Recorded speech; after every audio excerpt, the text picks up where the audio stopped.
Leaving wasn't impulsive. It wasn't emotional chaos or a dramatic exit. It was the result of long internal exhaustion, the kind that builds when your presence is useful, but your worth is optional. I stayed consistent. I explained myself clearly. I showed up with patience, understanding, and emotional labor. What drained me wasn't conflict, it was having to reintroduce my value to someone who was already enjoying the benefits of it. When someone benefits from your consistency, your effort, your emotional regulation, and your support, yet still questions your worth, something shifts internally. You start realizing that clarity isn't the issue, respect is. I wasn't misunderstood. I was understood well enough to be relied on, but not valued enough to be protected. Silence in this context isn't avoidance. It's the final boundary. When words are repeatedly offered and repeatedly dismissed, withdrawal becomes the only language left. Not because I lacked strength, but because continuing to explain myself would mean abandoning self-respect. People often confuse accessibility with obligation. They assume that because you've always been available, you always will be. But emotional availability is a gift, not a guarantee. When it's taken for granted, it eventually gets revoked. What looks like disappearance from the outside is actually completion on the inside. I had already grieved the relationship while still present. I had already tried. By the time I left, there was nothing left to say that hadn't already been said and ignored. The silence wasn't meant to punish. It was meant to preserve what was left of me. Staying would have meant shrinking. Leaving meant choosing dignity over validation. Consistency is often misunderstood. People interpret it as unconditional endurance, as if reliability means limitless tolerance. But consistency does not equal permanence. It means integrity, not self-erasure. I showed up because I chose to, not because I was incapable of leaving. I stayed steady because that's who I am, grounded, emotionally regulated, dependable. But somewhere along the way, that steadiness was mistaken for immunity. As if my calm meant I didn't feel the weight. As if my patience meant I had no threshold. When someone believes your presence is guaranteed, they stop being careful with it. They stop listening closely. They delay accountability. They assume there will always be another conversation, another chance, another explanation.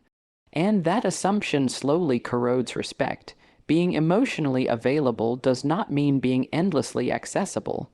Access has conditions, and the primary condition is mutual regard. Once that disappears, availability becomes self-neglect.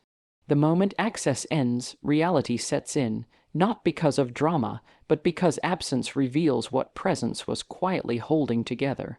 Emotional grounding, stability, reassurance, these things are invisible until they're gone. What feels shocking to the other person isn't the loss itself. It's the realization that permanence was never promised. Consistency was offered in good faith, not as a lifetime contract. I didn't change, the terms did, and when respect stopped being mutual, presence stopped being sustainable. Not all lessons are loud. Some are learned in silence, not because silence is passive, but because it is final. I don't argue when I'm done. I don't plead for awareness. I don't escalate to be understood. Those behaviors belong to someone still hoping for repair. Detachment belongs to someone who has already accepted the truth. Arguments create noise. They invite defensiveness. They allow people to focus on tone instead of substance. Detachment removes that distraction entirely. When I leave calmly, there's no conflict to blame, only reflection to face. Removing myself isn't revenge. Revenge requires emotional investment. Detachment is the absence of it. It's choosing peace over performance. It's understanding that if someone didn't value access to you when it was freely given, they won't suddenly respect it because you demand they do.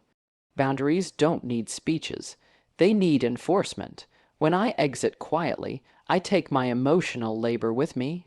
No more explaining, no more regulating someone else's discomfort, no more compensating for their lack of awareness. That absence speaks louder than any confrontation ever could. People don't miss arguments, they miss regulation. They miss stability. They miss how safe they felt without realizing why. Detachment teaches lessons that words cannot because it removes the buffer that once protected them from consequences.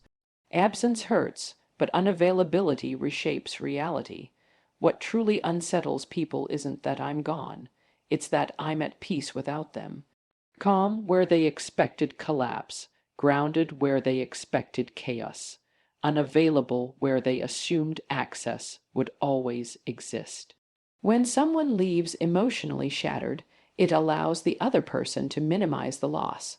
They can frame the departure as instability or emotional weakness.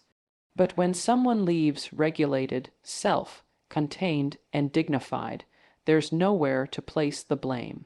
Seeing me unavailable forces a different kind of reflection. It confirms that the door didn't close out of spite. It closed because I outgrew the dynamic. That realization is harder to dismiss. Unavailability removes hope for negotiation. There's no opening for last-minute effort, no reassurance to lean on, no emotional safety net left behind. And that's when the weight hits, not because I'm gone, but because I'm no longer reachable. That's when people finally understand the difference between presence and access, between love and availability, between consistency and permanence. By the time that clarity arrives, the lesson has already been learned and the connection has already ended.